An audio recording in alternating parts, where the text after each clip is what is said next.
Hello student, आज हम कक्षा 8 चैप्टर 2 सूक्ष्म जीव मित्र एवं शत्रु के प्रश्नोत्तर करेंगे।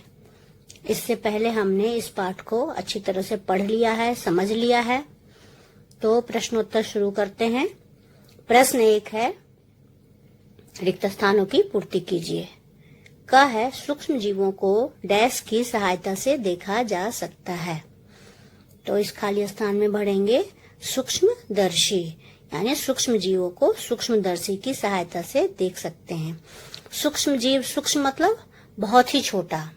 तो ऐसे जीव जो बहुत छोटे हैं उनको हम खुली आंखों से, नेकेड आई से नहीं देख सकते।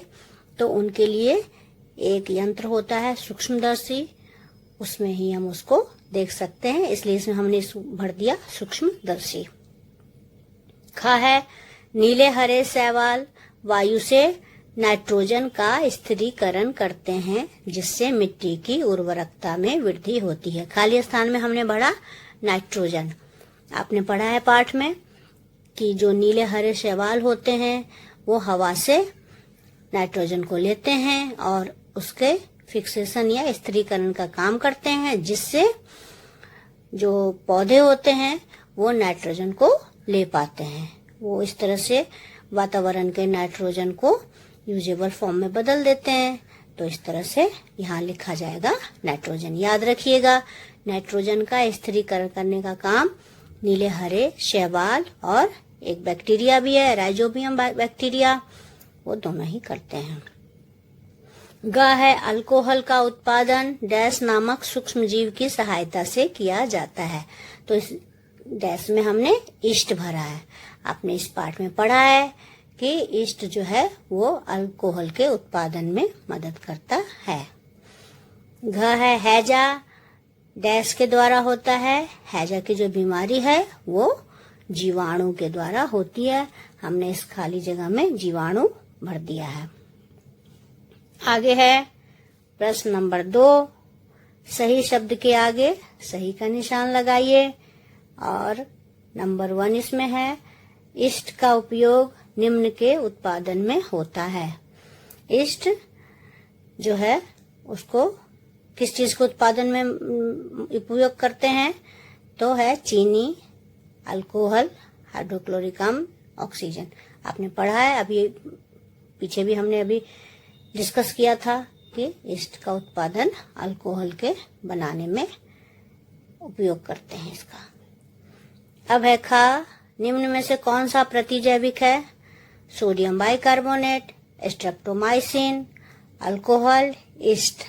तो प्रतिजैविक यानी एंटीबायोटिक। तो इनमें से स्ट्रेप्टोमाइसिन जो है वो एंटीबायोटिक है। ग है, मलेरिया परजीवी का वाहक है।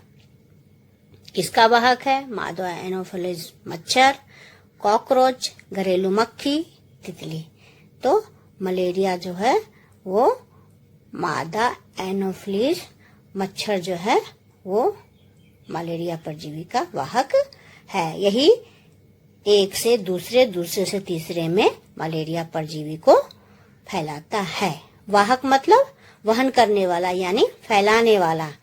तो एक इंसान को काटा, फिर दूसरे को, फिर तीसरे को, इस तरह से मलेरिया परजीवी लोगों में फैलता है। अब है घ, संचरणीय रोगों का सबसे मुख्य कारण है। संचरणीय यानी संचार वाले रोग। संचार समझते हैं ना, एक जगह से दूसरे जगह तक जाना।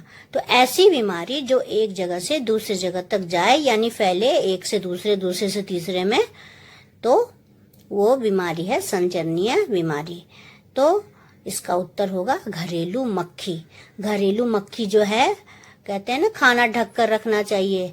मक्खी जो है गंदी जगहों पर बैठती है, फिर वहां से उसके पैरों में वो कीटाणु लग जाते हैं रोगों के, और फिर वो जिस चीज पर, जिस खाने पर बैठती है उसको भी बीमार कर देती है, खराब कर देती है। और ऐसे खराब खाने को खाने से हम बीमार पड़ जाते हैं। तो इसका उत्तर होगा घरेलू मक्खी।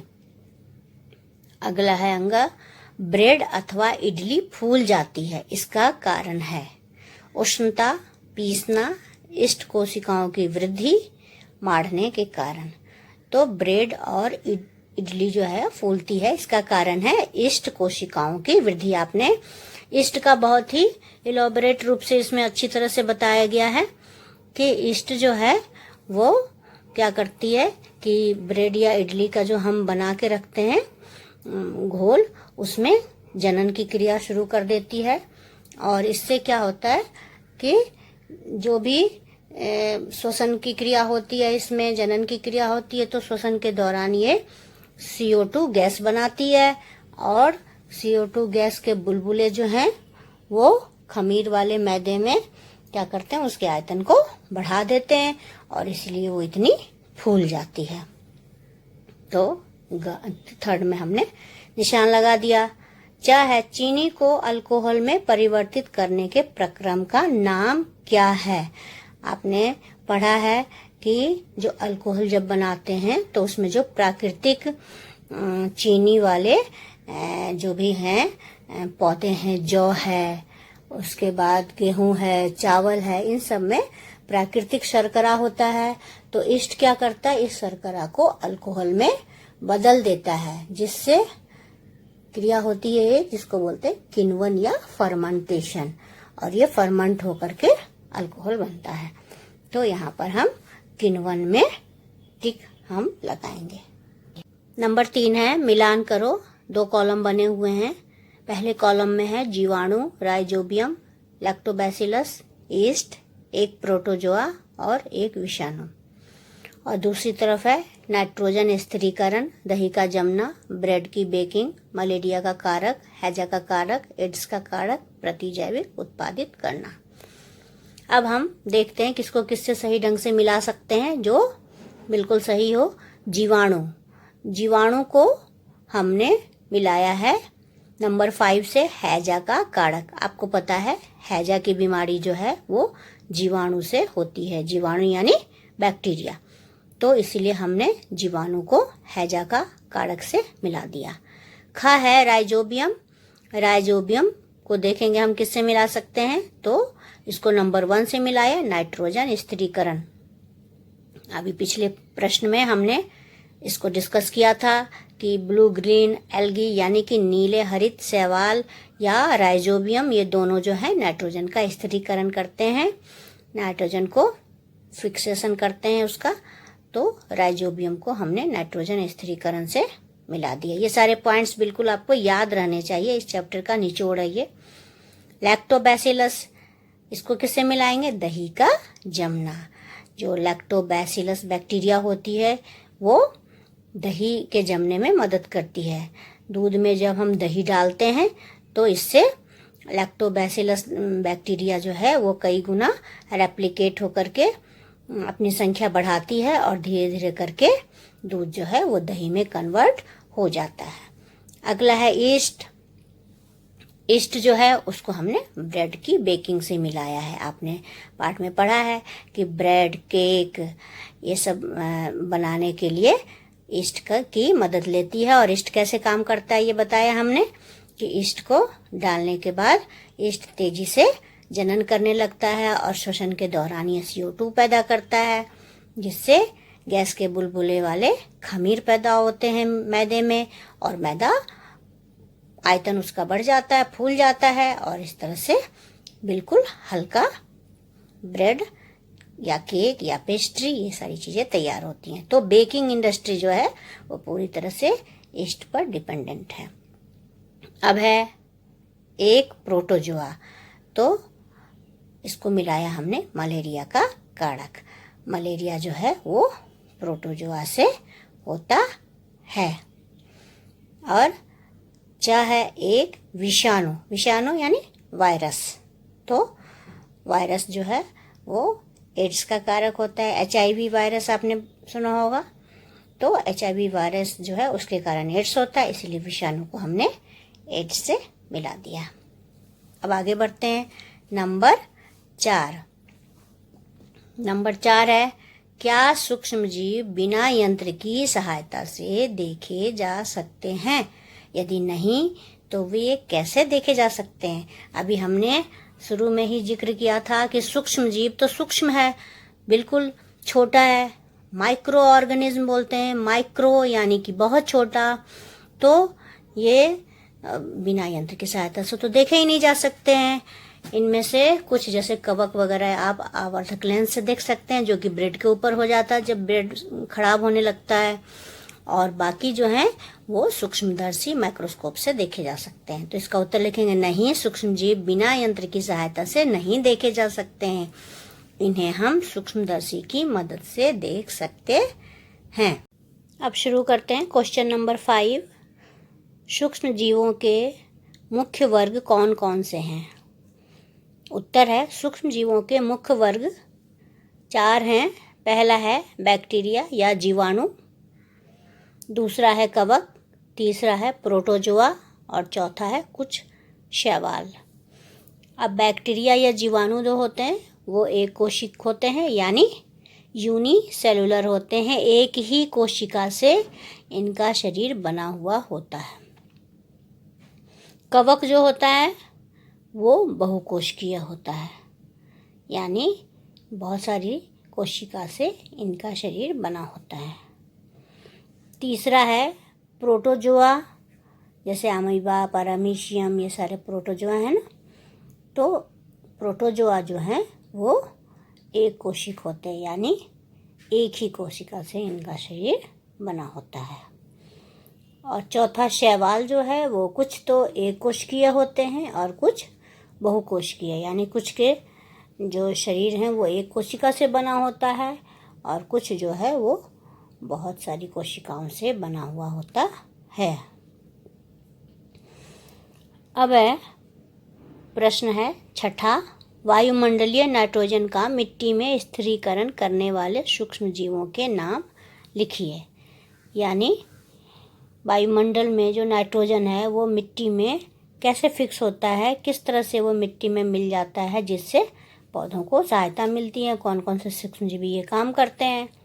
तो उत्तर है इसका, मिट्टी में मौजूद राइजोबियम बैक्टीरिया तथा कुछ नीले हरे शैवाल वायुमंडल में उपलब्ध नाइट्रोजन का मिट्टी में स्थिरीकरण करते हैं, जिन्हें पौधों द्वारा प्रोटीन एवं अन्य यौगिकों के संश्लेषण में उपयोग किया जाता है।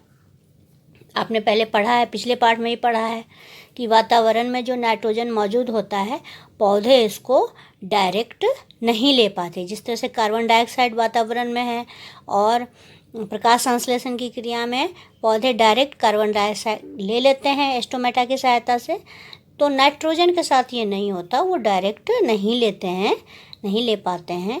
तो इस क्रिया में सहायता करती है राइजोबियम बैक्टीरिया, जो कि दालों वाले पौधे जैसे कि चना है, मटर है, इन सबों के पौधों की जड़ों में ये बैक्टीरिया मौजूद होती है।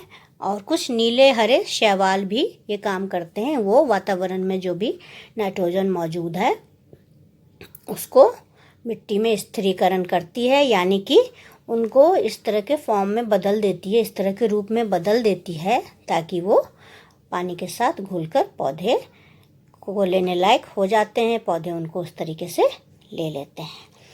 और पौधे क्या करते हैं? पौधे नाइट्रोजन का इस्तेमाल प्रोटीन बनाने में और अन्य यौगिकों के संश्लेषण में करते हैं। यानी जब तक नाइट्रोजन नहीं होगा पौधा प्रोटीन नहीं बना सकता। तो इस काम में राइजोबियम बैक्टीरिया और ब्लू ग्रीन एल्गी मदद करते हैं। क्वेश्चन नंबर 7 है, हमारे जीवन में उपयोगी सूक्ष्म जीवों के बारे में 10 पंक्तियाँ लिखिए। तो इसका उत्तर शुरू करते हैं हम। हमारे जीवन में सूक्ष्म जीवों के 10 उपयोग इस प्रकार हैं। नंबर 1 है, इनका उपयोग केक, पेस्ट्री, ब्रेड इत्यादि बनाने में किया जाता है। अभी हमने पीछे ये समझा था कि जो भी बेकरी इंडस्ट्री है, बेकरी का काम जो है वो पूरी तरह से ईस्ट पर डिपेंडेंट है।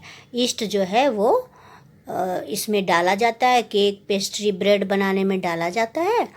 और ये ईस्ट जो है इनके अंदर तेज़ी से बहुगुणित होकर के 2 से 4, 4 से 8 ऐसे रेप्लिकेशन करते हैं। और उसमें क्या होता है, श्वसन की क्रिया भी होती है जिससे CO2 गैस निकलती है। और ये गैस के बुलबुले जो हैं जो भी इनका डो होता है केक पेस्ट्री या ब्रेड का, जो भी मैदा जो रखते हैं उसमें उसके आयतन को बढ़ा देता है, फैला देता है, जिससे कि काफ़ी ये इसका आयतन बढ़ जाता है और इस तरह से केक पेस्ट्री और ब्रेड बिल्कुल फूली फूली हल्की हल्की बनती है। आप जब खाते हैं तो आप देखते होंगे इनमें हल्के छोटे छोटे छेद होते हैं। केक के अंदर देखा है ना आपने, पेस्ट्री के अंदर, तो वास्तव में उसमें CO2 गैस जो होती है उसके कारण इस तरह से छेद छेद सा होता है। दूसरा है लैक्टोबैसिलस जीवाणु की मदद से दूध से दही जमाई जाती है। दूध में दही कैसे जमाते हैं हम? दूध में थोड़ी सी दही डालते हैं तो दही में होता है लैक्टोबैसिलस जीवाणु, तो वो वही काम जो पीछे यीस्ट का हमने देखा उसी तरह से लैक्टोबैसिलस जो बैक्टीरिया है वो उसमें तेज़ी से बहुगुणित होती है, बढ़ती है, अपनी संख्या बढ़ाती है और धीरे धीरे करके पूरा दूध जो है वो दही में बदल जाता है। वास्तव में जब हम सूक्ष्मदर्शी की सहायता से ही इसको देख सकते हैं, नहीं तो जो हम दही खाते हैं तो उस दही में बहुत सारी मतलब लाखों की संख्या में लैक्टोबैसिलस जीवाणु होते हैं। तो ये भी हमारी मदद हो गई कि सूक्ष्मजीवी ने हमें मदद की इस काम में। तीसरा नंबर है ईस्ट द्वारा किण्वन की क्रिया करने से इडली डोसा बना पाते हैं। इडली डोसा जो भी हम खाते हैं सब में ईस्ट का द्वारा फर्मेंटेशन या किण्वन होता है, जिससे वो घोल जो है, जो बैटर है जो हम इडली डोसा के लिए बनाते हैं, वो काफ़ी फूल कर काफ़ी ज़्यादा इसका आयतन बढ़ जाता है और सारी जो चीज़ें बनती है बहुत ही हल्की होती हैं। और अगला है पॉइंट, शराब उद्योग में भी जीवाणुओं के किण्वन प्रक्रिया का उपयोग किया जाता है। आपने बात में पढ़ा था कि जौ, गेहूँ, चावल, इन सब में एक नेचुरल शुगर होता है, प्राकृतिक शर्करा होता है, मतलब प्राकृतिक रूप से मिठास होती है, शर्करा होता है। तो ईस्ट क्या करता है, इस शर्करा को अल्कोहल में बदल देता है। ये क्रिया कहलाती है किण्वन, या इसको इंग्लिश में फर्मेंटेशन भी कहते हैं, यानी फर्मेंट होकर के ये शराब बनाई जाती है। पांचवा है इनका उपयोग विभिन्न प्रकार की दवाइयाँ एवं प्रतिजैविक यानी कि एंटीबायोटिक बनाने में किया जाता है। यहाँ पर दवाइयों के निर्माण में भी सूक्ष्म जीवों की ज़रूरत पड़ती है और एंटीबायोटिक तो इस पर निर्भर है ही। एंटीबायोटिक समझते हैं आप, कोई भी बीमारी होती है डॉक्टर कई बार आपको एंटीबायोटिक लिखते हैं जिसे हम लेते हैं, तो आगे एंटीबायोटिक के बारे में और भी जिक्र करेंगे। अभी सूक्ष्मदर्शी जीव जो हैं ये एंटीबायोटिक बनाने में और दवाइयाँ बनाने में उपयोग में लाई जाती हैं। छठा है पनीर यानी कि चीज़ एवं अचार बनाने में सहायक होते हैं। चीज़ और अचार बनाने में भी सूक्ष्मजीवों की मदद ली जाती है। उसके बाद है सातवां, ये विभिन्न कार्बनिक अवशिष्ट पदार्थों का अपघटन करके पर्यावरण को स्वच्छ बनाने में मदद करते हैं। जो भी चीज़ सड़ती गलती हैं अगर वो उसी तरह से रह जाए तो क्या होगा, हमारे पर्यावरण में गंदगी फैलेगी, बदबू फैलेगी। अगर आप कल्पना करो कि कोई भी चीज़ जब खराब हो रही है, अगर वो अपघटित ना हो, सरल यौगिक में ना बदले कॉम्प्लेक्स से, तो क्या होगा, फिर चारों तरफ बदबू गंदगी फैलेगी। तो जो सूक्ष्म जीवी हैं वो इन अवशिष्ट पदार्थों का अपघटन करते हैं, जटिल से सरल में बदल देते हैं और फिर ये पर्यावरण की सफाई इस तरह से करते हैं, हमारा पर्यावरण इनसे मुक्त हो जाता है। अगला है ये वातावरण के नाइट्रोजन का स्थिरीकरण करके मिट्टी की उर्वरकता को बढ़ाते हैं। ये तो आपने अभी पीछे समझा कि राइजोबियम बैक्टीरिया और हरे नीले शैवाल जो हैं वो नाइट्रोजन का स्थिरीकरण करते हैं और मिट्टी को उपजाऊ बनाते हैं। नौवां है ये कूड़े कचरे से कंपोस्ट या खाद बनाने में सहायक होते हैं। ये भी आपने पढ़ा, पिछले ही चैप्टर में पढ़ा था कि किस तरह से खाद उर्वरक बनाए जाते हैं। तो खाद बनाने में इनका बड़ा योगदान है। सारे कूड़े कचरे, फलों सब्जियों के छिलके, सूखी पत्तियाँ, इन सबको कंपोस्टिंग के लिए रखते हैं और 2-3 महीने का टाइम लगता है और ये सूक्ष्म जीवी जो हैं इन पर कार्य करते हैं और सारे सरे गले चीज़ों को बिल्कुल खाद में बदल देते हैं। और लास्ट है ये सिरका बनाने में मदद करते हैं। सिरका तो आपने नाम सुना होगा, आपके घर में जब मम्मी अचार बनाती है तो उसमें सिरका डालती है, तो सिरका बनाने में भी सूक्ष्म जीवों का योगदान लिया जाता है। अब अगला क्वेश्चन है, सूक्ष्म जीवों द्वारा होने वाले हानिकारक प्रभावों का संक्षिप्त विवरण करें। अभी हमने लाभ के बारे में ऊपर पढ़ा कि किस तरह से ये हमारे दैनिक जीवन में फ़ायदा पहुंचाते हैं। अब है कि हानिकारक प्रभाव क्या क्या हैं। हानिकारक प्रभाव भी होते हैं बहुत सारे। अभी जो आप कोरोना वायरस के बारे में इतना कुछ सुन रहे हैं, देख रहे हैं, लॉकडाउन भी है, तो ये वायरस भी सूक्ष्म जीव ही है। तो हानिकारक प्रभाव तो इनका बहुत सारा है। शुरू करते हैं हम। पहला है, मनुष्यों में सूक्ष्म जीवों के कारण अनेक प्रकार की बीमारियां होती हैं, जैसे क्षय रोग यानी कि टीबी, हैजा, टाइफाइड, हेपेटाइटिस ए, मलेरिया इत्यादि। तो मनुष्य में अनेक तरह की बीमारियां इससे होती है। टीबी होता है, हैजा, टाइफाइड, हेपेटाइटिस ए, मलेरिया, ये सारी बीमारियां इनसे होती हैं। तो टीबी, हैजा ये सब इन सूक्ष्म जीवों के कारण होता है। हैजा किससे होता है? हैजा एक बैक्टीरिया से होता है, बैक्टीरिया यानी जीवाणु से होता है। इसी तरह से मलेरिया जो है वो एक प्रोटोजोआ है, प्लाज्मोडियम वाइवेक्स या प्लाज्मोडियम के और दूसरी प्रजातियां, उनसे होता है। तो ये सारी बीमारियां जो है मनुष्यों में सूक्ष्म जीवों के कारण होता है। और आजकल तो कोरोना वायरस हो रहा है, तो वो भी वायरस भी जो है वो सूक्ष्म जीव में ही आता है, बल्कि इसको थोड़ा सा अलग बाकियों से रखते हैं, क्योंकि ये लिविंग है या नॉन लिविंग है, जीवित है या मृत है, इस पर थोड़ी सी चर्चा होती है। क्योंकि ये जब किसी होस्ट के शरीर में जाता है तो वो लिविंग हो जाता है, वहाँ उनके सेल पे ये कई गुना बढ़ कर के जीवित रहता है। होस्ट के सेल पर ही ये जीवित रह सकता है, लेकिन अगर होस्ट के शरीर से ये बाहर है तो ये मृत प्राय हो जाता है।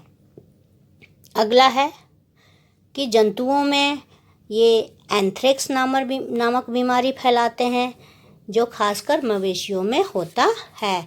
एंथ्रेक्स बीमारी इंसानों में भी होती है और जंतुओं में भी, खासकर जो कैटल होते हैं ना, मवेशी, गाय भैंस, इनमें ये होता है। इसके अलावा गाय में खुर एवं मुंह का रोग भी वायरस के कारण होता है। मुंह का रोग, और उसमें चमड़ी जो है बिल्कुल गलने लगती है, इस तरह का रोग होता है। तो इसमें वायरस का योगदान है। अब तीसरा पॉइंट है, पौधों में सूक्ष्म जीवों के द्वारा नींबू कैंकर, गेहूं की रस्ट, भिंडी की पीत इत्यादि रोग हो जाते हैं। इसके कारण फसल की उपज कम हो जाती है। तो सूक्ष्म जीव जो हैं पौधों में, ये सारी बीमारियां जिनका यहाँ जिक्र किया गया, नींबू कैंकर, गेहूं की रस्ट और भिंडी की पीत इत्यादि, ये सारे रोग होते हैं। इन सब रोग के कारण क्या होता है, पूरी फसल नष्ट हो जाती है, ख़त्म हो जाती है, किसानों की सारी मेहनत बेकार जाती है, फसल की उपज ही कम हो जाती है, या कहीं कहीं तो पूरी फसल ही नष्ट हो जाती है। तो ये इसके हानिकारक प्रभाव हैं। नंबर 4 है, सूक्ष्म जीवों के कारण कई बार हमारे भोज्य पदार्थ संदूषित हो जाते हैं, जिससे खाद्य विषाक्तता हो जाती है। कई बार क्या होता है, जो हम भोज्य पदार्थ खाते हैं वो काफ़ी टाइम तक अगर बाहर रह गया या किसी और कारण से भी उसमें सूक्ष्म जीव का प्रवेश हो जाता है, तो वो खाना बिल्कुल ख़राब हो जाता है, दूषित हो जाता है। और जब ऐसे भोजन को हम खा लेते हैं तो हमें फूड पॉइजनिंग या खाद्य विषाक्तता हो जाती है।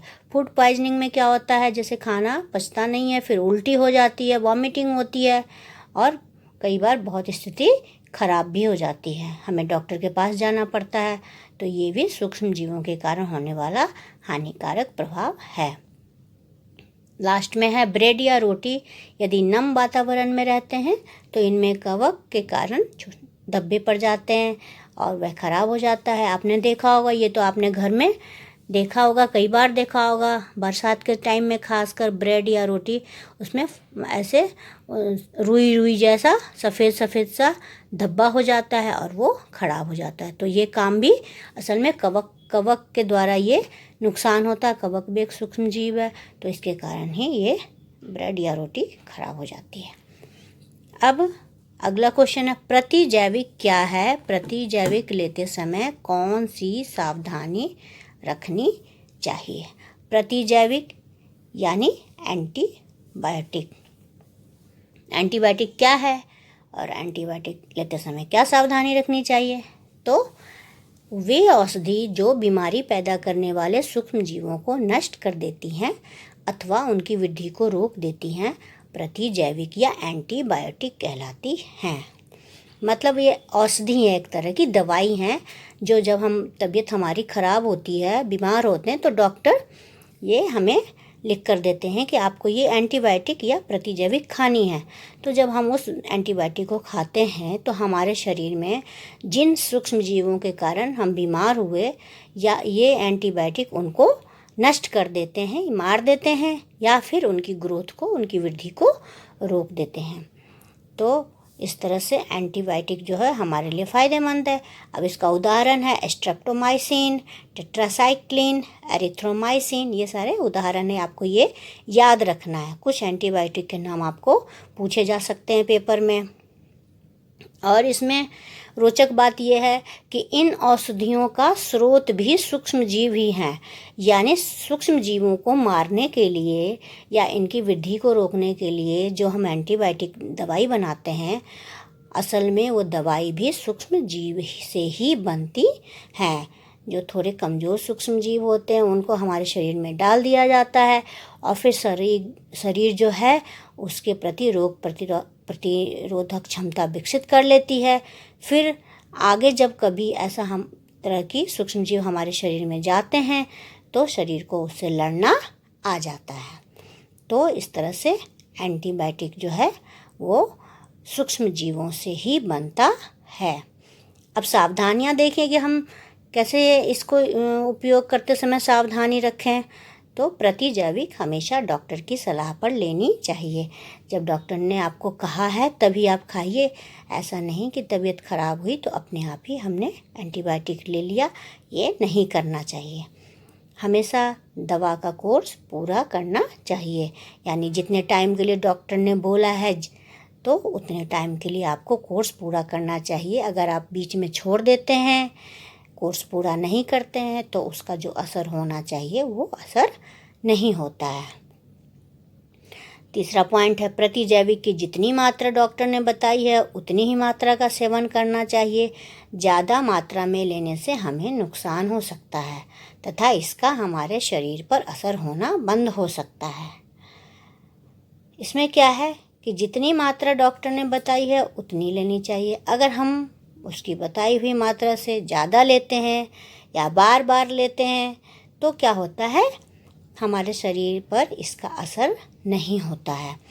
क्योंकि बार बार लेने से हमारी वो जो हमारा बैक्टीरिया जो शरीर के अंदर है, सूक्ष्म जीव जो शरीर, वो एंटीबायोटिक रेसिस्टेंस पैदा कर लेते हैं। यानी एंटीबायोटिक खाया लेकिन वो उसका प्रभाव हमारे शरीर के अंदर जो जीवाणु हैं उन पर बिल्कुल भी कुछ नहीं पड़ता। वो उसके रेसिस्टेंट प्रतिरोधी हो जाते हैं। तो इस तरह से वो ज़्यादा स्ट्रांग हो जाते हैं एंटीबायोटिक की अपेक्षा। फिर उनका एंटीबायोटिक उनका कुछ नहीं बिगाड़ पाती। इसीलिए हमें कभी भी बिना डॉक्टर की सलाह के बार बार एंटीबायोटिक नहीं लेना चाहिए। दूसरा पॉइंट इसमें यह है कि हमारे शरीर के उपयोगी जीवाणु जो हमारे शरीर के अंदर पाए जाते हैं वे भी मर जाते हैं। हमारे शरीर के अंदर बहुत सारे उपयोगी जीवाणु हैं जो हमारे विभिन्न कार्यों में मदद करते हैं। हमारे आंतों में हैं बहुत सारे जीवाणु। तो अगर हम बार बार शरीर के अंदर इस तरह के एंटीबायोटिक लेंगे तो वो उपयोगी जीवाणु जो है वो ख़त्म हो जाएंगे और हमारी रोग प्रतिरोधक क्षमताएं कम हो जाएंगी और भी बहुत सारे हमारे नुकसान हो सकता है। तो इस तरह से हमारा ये पाठ ख़त्म हो गया। आशा है आपको अच्छी तरह से ये पाठ समझ में आया होगा। धन्यवाद।